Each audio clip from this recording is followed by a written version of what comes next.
How's it going, everyone? Wayne the Unknown here, and welcome to another episode of Geekin-Out, where we basically discuss everything nerd and geek related.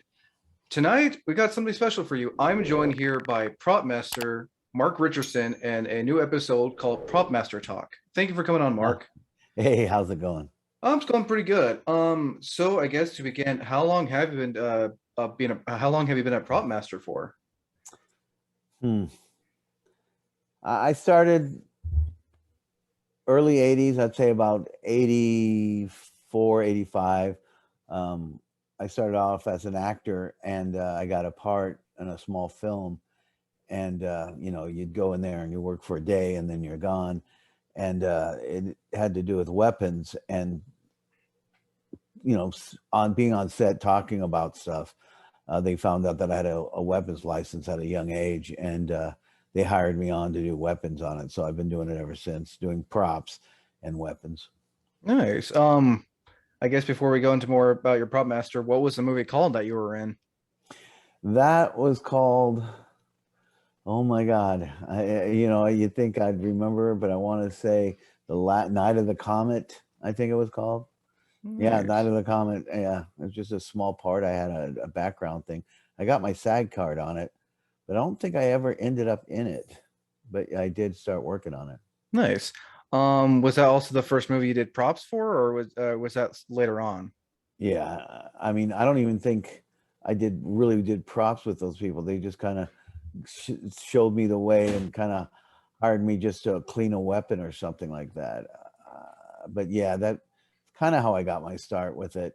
And then I started working for real low budget companies like Trauma and Roger Corman and stuff like that. I worked a lot with Trauma, West Coast. We did Nukem High 2 and 3. You worked for Roger Corman?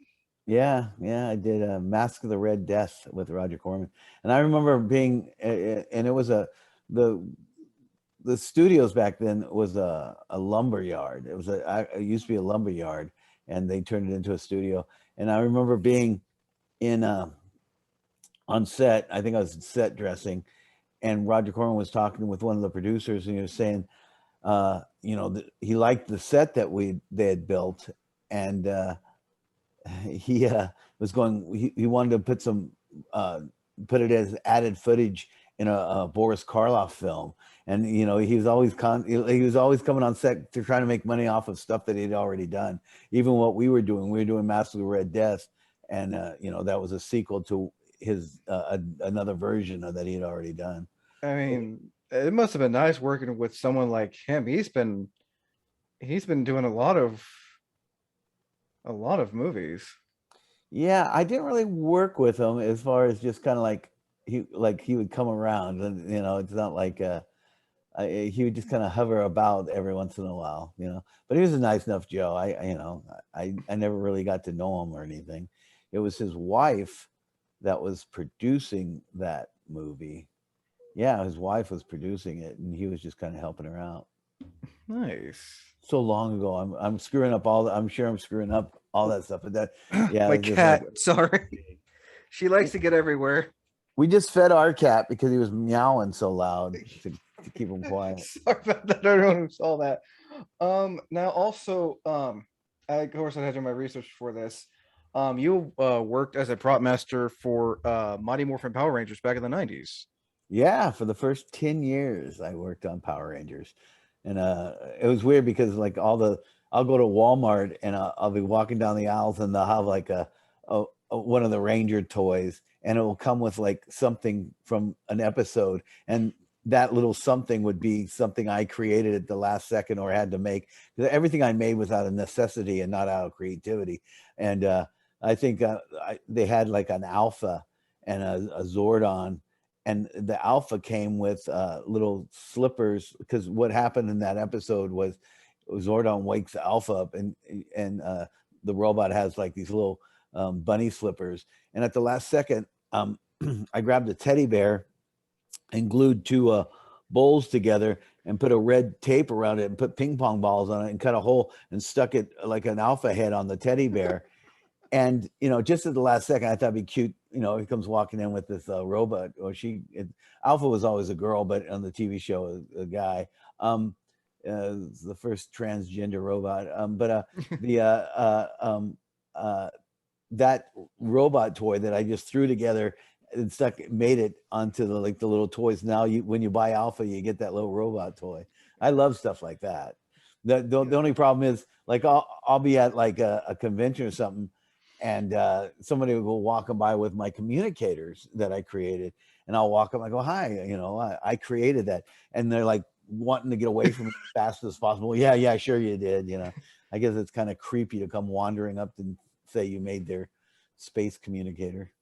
Now you so was it you that just made Alpha? Or was it like you and a team that made Alpha the robot from Power Rangers? I didn't make Alpha. She was. It was my responsibility to put her in the suit and stuff like that. Originally, it was um, Roy's. What's Roy's company? Soda Effects. I can't believe I hang out there all these times. Soda Effects was the people that did the TV show. I even know the guy that made it for the pilot, but I can't think of his name Oh, for the life of me. Saban Entertainment, I think it was. No, it was for Saban, but the companies that made Alpha, Oh, okay. Soda Effects is the ones that made Alpha, and then it was another guy, and I'm Facebook friends with all of them. Let me do a little disclaimer. I've been working on a show in Arizona for the last 6 weeks, and I drove from Tucson, Arizona here to come here tonight. So I'm a little bit out of it. Hey, you're It was an completely fine. It's 8-hour just drive, it seems like you were definitely busy over on that set. but it was I can't think of the other one, the effects team, but it was effects companies that made Alphas. I had none. I wish I would have made, but I didn't have the ability to make that But stuff. still, like helping the actor get in the suit must have been a challenging job. Yeah, and I helped design the suit and stuff, especially the second one. And I remember my assistant getting yelled at by the producer because I was working on a show called, not Ultraman. They were going to do a spin-off of VR Troopers and Cybertron, it was called. And the guy that plays the Green White Ranger, Jason Frank, who like the legendary Power Ranger, was going to be on this pilot. And I went to Florida with him to show off the suit. And while I was gone, so I had somebody else working on Alpha. And when they wired, because Alpha had batteries, huge back then, maybe the whole time, we used like Makita batteries on her unit for her eyes and her chest piece, and they crossed the wire, and she's bolted in. She's literally bolted into the suit, and she got slightly burnt while they're trying to take her out of it to fix the deal. And so the next suit, I designed a kill switch that the batteries would automatically die off, and you shoot that way. Like I say, because she was bolted in, that way she wouldn't get hurt. And I guess there was a scene where Alpha was running down she was in I think the Megazord or in the command center, and she accidentally turned her suit off. And my assistant Banner told the producer who was directing that episode, "We got to do it again." She accidentally turned off the suit, and he yelled at Banner. I remember he yelled at Banner, and Banner was like really upset. And I had to go talk to this producer, and I explained to him why he didn't even know there was a kill switch on it. And back then, there was a lot of things that I just made. I wasn't a prop master on this J.J. Abrams show I just did. I work with a guy named Scott Buchwald, but he goes through weeks of simple things like match covers, where the directors have to approve it, the producers have to approve it, the production designer has to approve it, the showrunner has to approve it, and it takes forever. Back then on Power Rangers, the door of the prop room fly open, and the producer would go, "Mark, I need a device that saves the world, and I need it before lunch." So I never had the luxury or the pain in the ass of having to show everybody and getting their opinion. And I just made the crap and gave it to them and stuff. And so this producer didn't know that the switch was there, and it wasn't a big deal. He just shot it again, but he was so rude to my assistant, and I had to go in there. And looking back, he probably, I mean, in today's climate, he probably could have sued him because I mean he was that rude to him.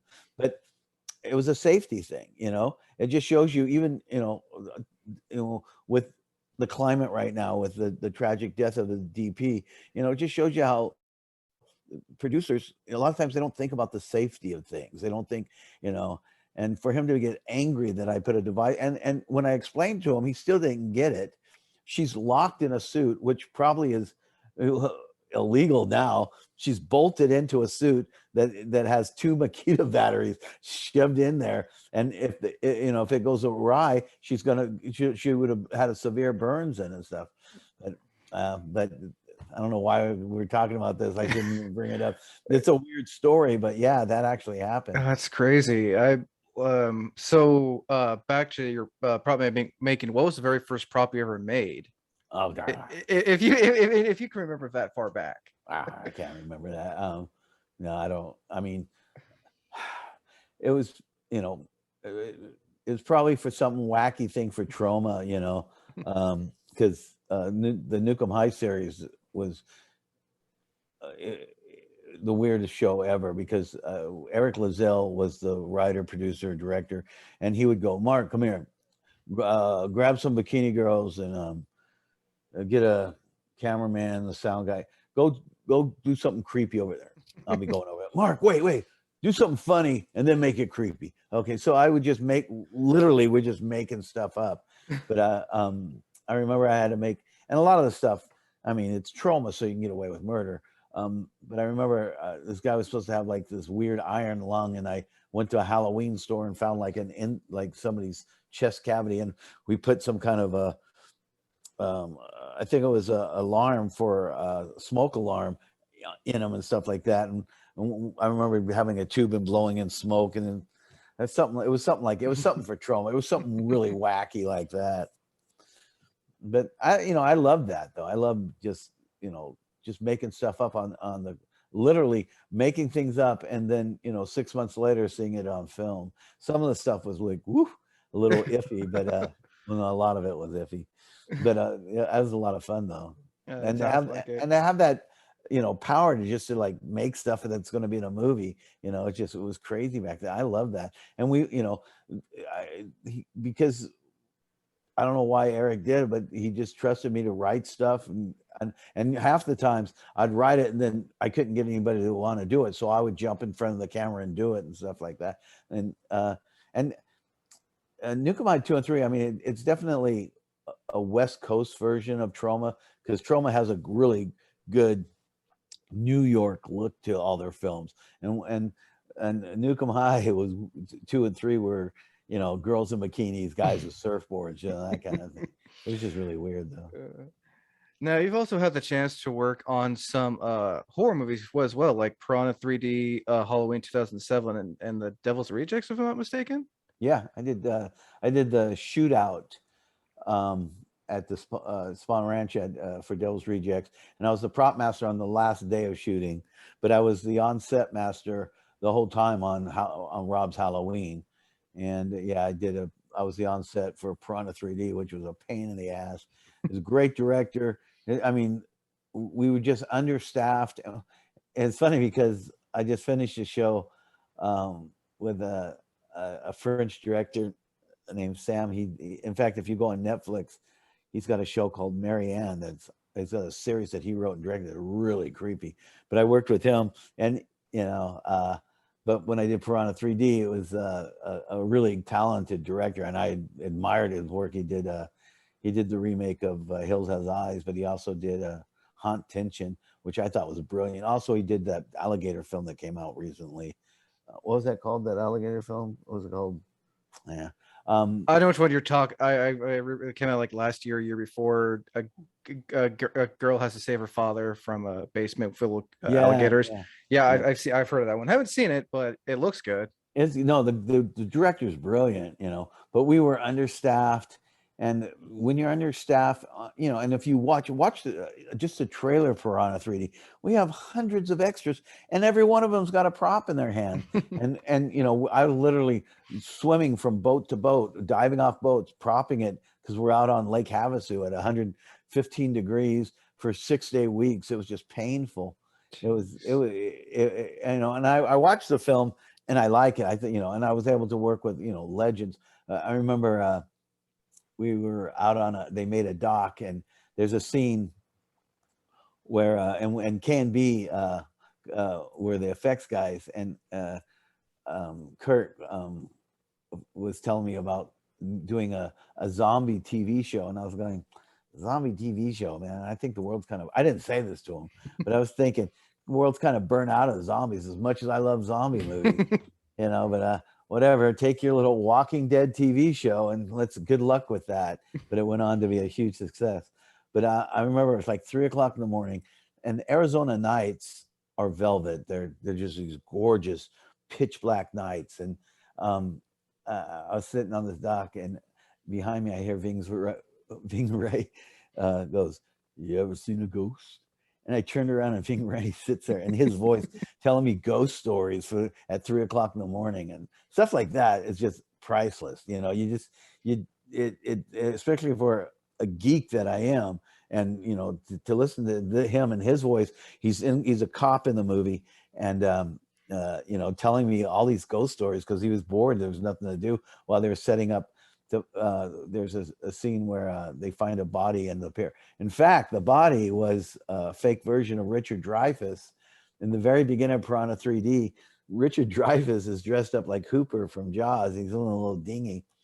And we even made these Amity beer bottles of like a hot chick on a raft.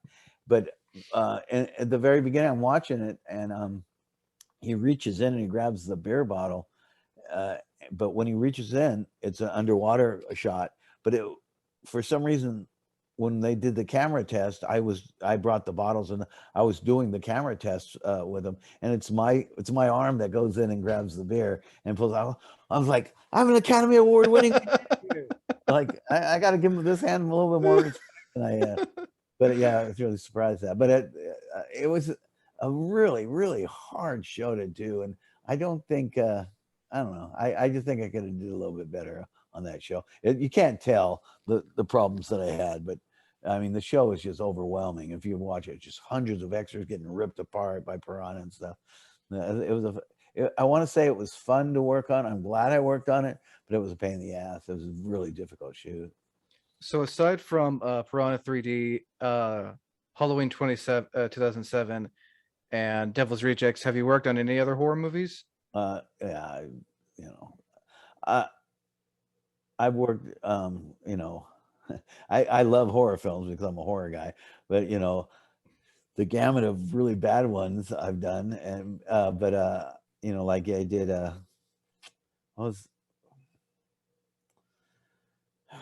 Robert Englund did a film called what was it called? I'm so tired. What was Robert Englund's? He didn't act in it. He's directing a film, and it was a house party kind of thing. And my assistant, a guy named Nick Principe, was was liked so much. He does a little stunt in it. The effects guy, the late Robert Hall, liked his work so much that he put him in his next film, and I helped him with called Laid to Rest. And now Nick Principe is like an iconic horror figure called Chrome Skull. But I can't remember. And oh, it was called Killer Pad. Thank you.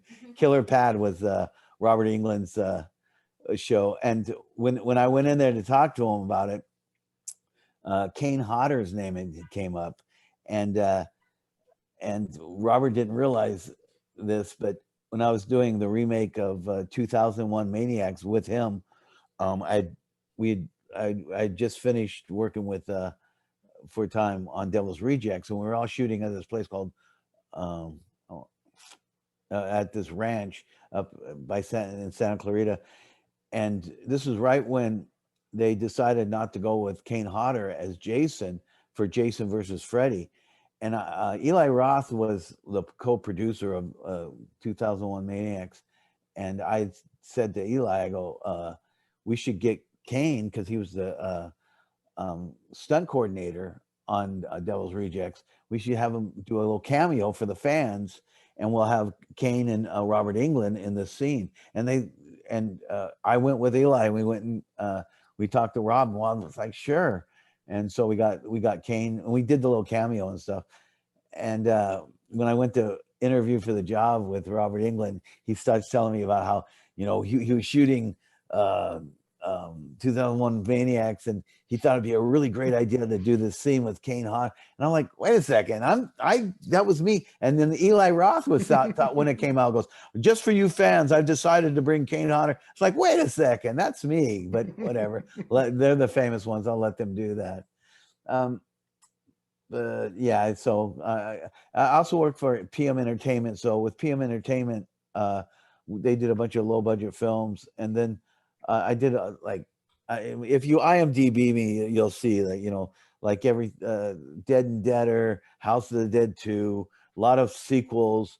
But yeah, for a while there, that's all I was doing was horror films after horror films and stuff.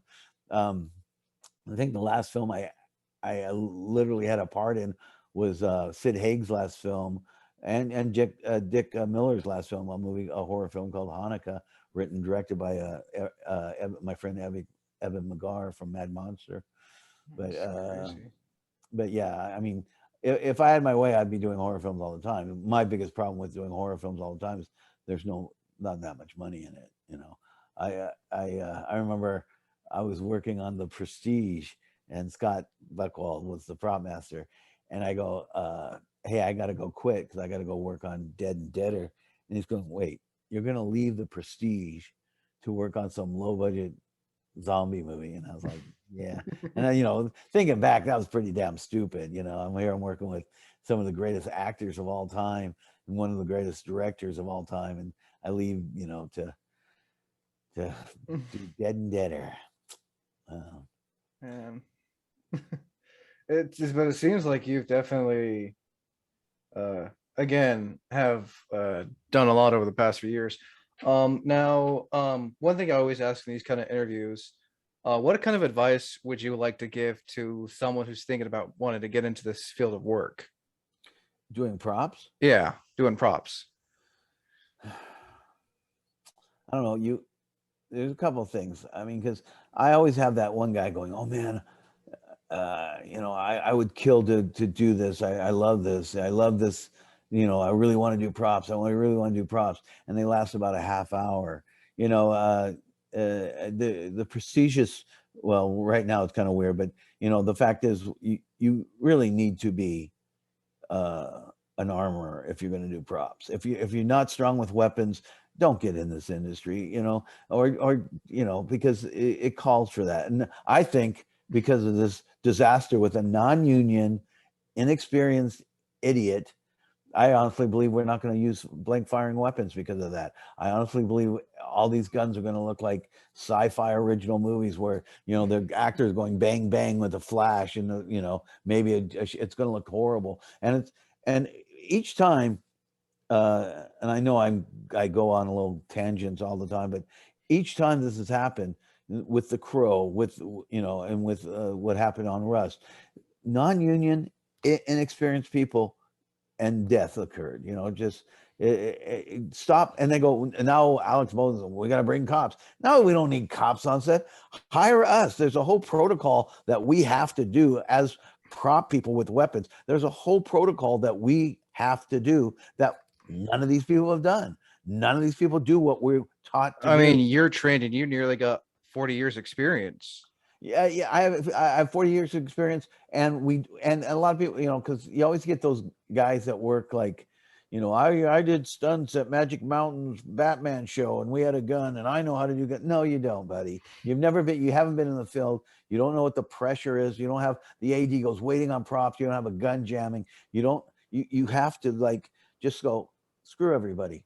Safety's first. When Alec Baldwin told the second AD, what a moron. ADs, don't touch our weapons. Don't touch our props. I don't care if it's a crowd and you want somebody to have a beer bottle. have the prop person touch it. This is what stems from that. It's just you have people thinking, oh, just hand it off to the actor. There's reasons why you just don't hand things off to the actor. He handed it off to the actor. He said it was clear, and he didn't even look and gave it to him. But the only thing that I did Queen of the South. Watch Queen of the South. Every other is like, hey, hi mom, I'm home. Fully automatic firing all the time. That show was nothing but guns going off all the time. And I got to know the actors on that show, and the actors on that show, every single one of them, I was in love with. And a lot of times when I give them a weapon, I go, let me show you. If it, like a revolver, which is the reason why both these actors, the DP and that Brandon Lee is dead. I show them the dummy rounds. I pull it out. I show them the primer's been hit. I shake it and let them hear the BBs. I click it off the 6 times.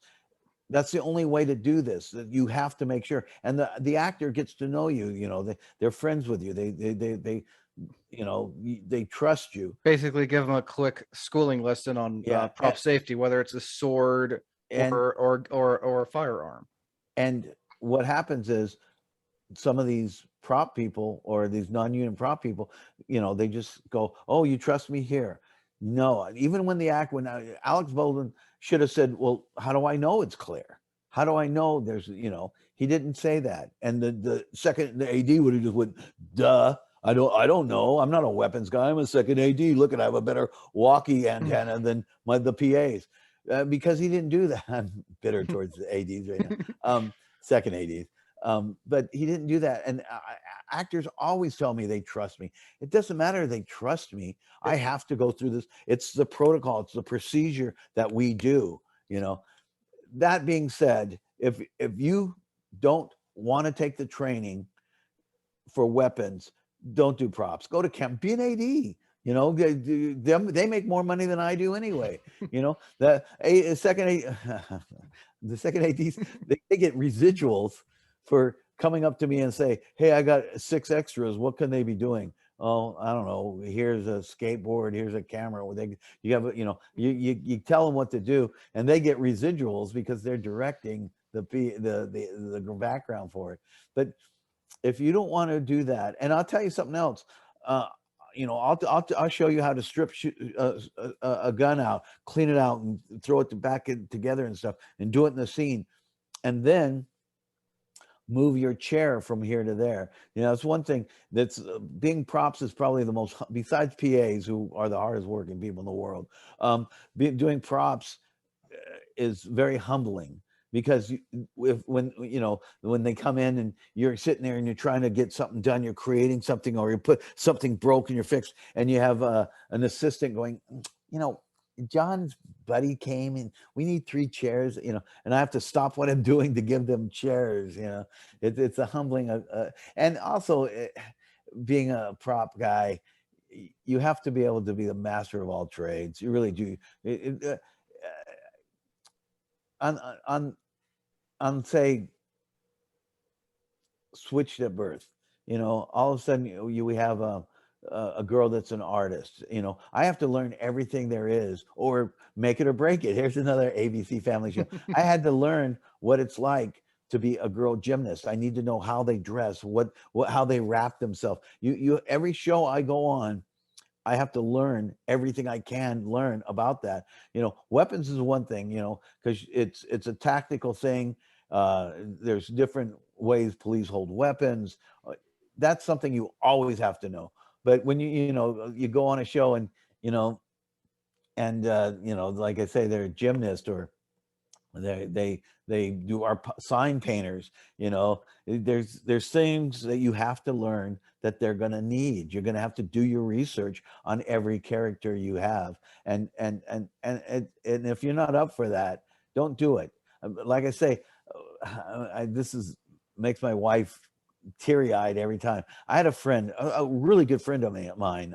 He's a guitar player, is a great guitar player, and he wants his son in the industry, and he would beg me to get his son in the industry. And he found out that I was doing a Insane Clown Posse project, and his son was a huge Insane Clown Posse fan, and so his son was like calling me every day, and I go, okay, I need somebody to do a smoker in the background for this Insane Clown Posse video.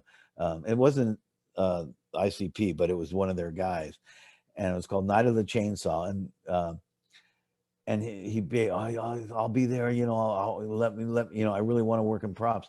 And so I go, okay, you gotta, all you gotta do is show up. That's all you gotta do. And it was for 2 days. First day he showed up, and, you know, he even got a little part in it. He was just thrilled to death. Now, the reason I hired him is because my wife had got me front row center tickets for The Exorcist, the play, and it was like the hardest tickets in the world to get. They were extremely expensive, and I could have got a million people. I'm not exaggerating. I could have got just a ton of people to do this thing for me. But I go, okay, here's something you could do. You're a fan of the show. I got to leave for 4 hours. All you have to do is show up. That day comes up. I'm getting ready. I call the guy, just going, hey, you going to show up, right? Oh, you know, this is the greatest experience I've ever had. I'm so glad to be on it. Okay. 2 hours into it, I go, hey, you going to, he goes, oh, I'm on my way. I'm right there. I'll be there in 15 minutes. Not until it was too late for me to call anyone or anything. The guy just never shows up. Never shows up. That's never You know, good, especially and when they say that they want to be part of like helping you yeah, with props or yeah. something. And I'm using that as an example because it's a prime example of somebody just going, I want to do this so bad. I want to do, but you have to be. I on Power Rangers. I don't think when my first daughter was born, I left that day, half of the day. I even when I was sick, I was in the room because I couldn't leave. I was like unbreakable. I had to be there every day, and people don't realize that. You know, you miss things when you work in the film industry. You know, like if I was to tell you, it's 3 weeks from now we have to be at a certain spot, and we'll have a drink. There's going to be a billion reasons because of the film industry why I can't meet you at that spot, and you have to be that loyal with that stuff. But it's funny because it's not funny, but the guitar player friend of mine who I knew all my life, we were in bands together and stuff. In fact, I did music movies with his music. He played guitar. He calls me up. He goes, hey, you know, are you going to tell your friends to hire my son? And I go, no, your son is a piece of shit. I almost got divorced over it. He's like, what? I go, yeah, dude, I don't ever want to see this guy again. I was furious. And, you know, my friend has never spoke to me since then because I called him. And his son, you know, what he did, if you do that in the industry, you'll never work You again. can lose your job, and no one's gonna want to hire you. Nobody's going to hire it. And I told my friend, I go, I don't hate somebody enough to want to hire your son after what he did. And there was so many times all he had to do was go, you know, I can't make it, or you know, listen, but he kept lying to me all the way to the point where I couldn't do anything about it. And that's where, you know, I was so angry with him, you know. But you know, I enjoy props a lot. But I do enjoy low budget props. And if you want to do that, go out and do it, because there's everybody and their mother is making low budget horror films. Go out and just do it and see if you want to do it. You know, Like a fan film or an indie film. or no, they're making movies. I have let me say my horror page, Horror Icona. You see that, folks? Horror Icona. Come join me. Join my page. Like all these people are like doing, you know, doing their own movies, just going out there and doing it, and anyone could do it. Me and you could, like, afterwards, let's go make a little horror film. You Yeah, know? I saw your picture earlier with you and J.J. Abrams. Yeah, how about that? Wow, what a great guy. It's funny because we were on a location, and he was there every day. The guy was there every day on the show I was doing. It's a pilot, and it's already picked up. But um, the guy I was working with, Wally, we're sitting there talking, and I came back early because we had all these background. We had a race scene, and there's a guy with a hood sitting on the table on the computer, we're talking, and I was going, yeah, this looks really good. Visually, it was really good. And my Wally, my assistant, turns and goes, what do you think, JJ? Do you like it? And it was JJ Abrams was sitting with us the whole. I'm glad I didn't badmouth the show, but he was sitting there. I was like, holy shit! I had no idea it was you. And he was cool about it, but he was playing with me because I go, oh, I can't believe you were here, sir. He goes, don't call me sir. And he goes, yeah, well, I just thought you were just like one of us. He goes, I am one of you. You're like, I was just getting deeper and deeper. But that picture, just he's that way. And also, I did that shout out to the director of this pilot, Samuel Bowden, I think. I noticed when we wrapped, I think it was Saturday. Yeah, it was Saturday at like 3:00 in the morning. And it was a big casino bar scene. And so we're moving stuff out, and all the grips and electrics had already moved all their cable out, and they were out on the street getting this stuff ready. Everybody was out of there. And the COVID people wanted to take picture with the director, Sam. He was in there taking. I wish I should have got a picture with him. I'm kind of a squid that way. I am a squid that way, because I really admire him. And but I noticed, like like he was like just standing there, and I took the last card of glasses, and I'm pushing it out. And once I left, he stopped, looked around, and walked out. It was the last day of shooting on the last, of this deal. He wanted to be the last person in there. That was his project. And he wanted, I don't know, there was just, I could just be making this up. Maybe he forgot his car keys or whatever. But it just seemed so, I don't know, just so cool that he loved that project so much that he wanted to like take it all in until the last second. Because he's going off. I think he's going to go direct a Westworld episode or something like that. But brilliant actor. I thought he was a PA. He looks super young, but he's a brilliant. Once again, a French actor though. I remember we're doing this car race scene, and I don't know why I do the things I do. We're just a car race scene. They wanted a starter flag, a checkered flag, and I'm giving it to the girl, and I go to him, and I give him a white flag, and I go, hey, this is for you. And he's holding his, why am I holding a white flag? And I go, oh, because you're French. And he goes, oh. But, he was, he got the joke. It's very funny. And really, I really think that this director, I think you're going to see big things come out of this guy. And this Netflix series called Marianne, watch this I'll series. definitely have to look into it. So good. It has that. It's beautifully shot. It's it has that whole Exorcist 3 meets. You could say that to all those films, but it has like all these different vibes from horror films. I'm definitely looking at. So before we end this, anything else you'd like to add in real quick to anyone who's listening? No, as props goes, I've had a blast doing props. I've had, especially if you're a movie person, and like I loved Get Smart when I was a kid. Loved it. Just was my favorite show. And the actor who plays Siegfried was day playing on the show, and we're like, oh my god. And my friend Scott made diplomas.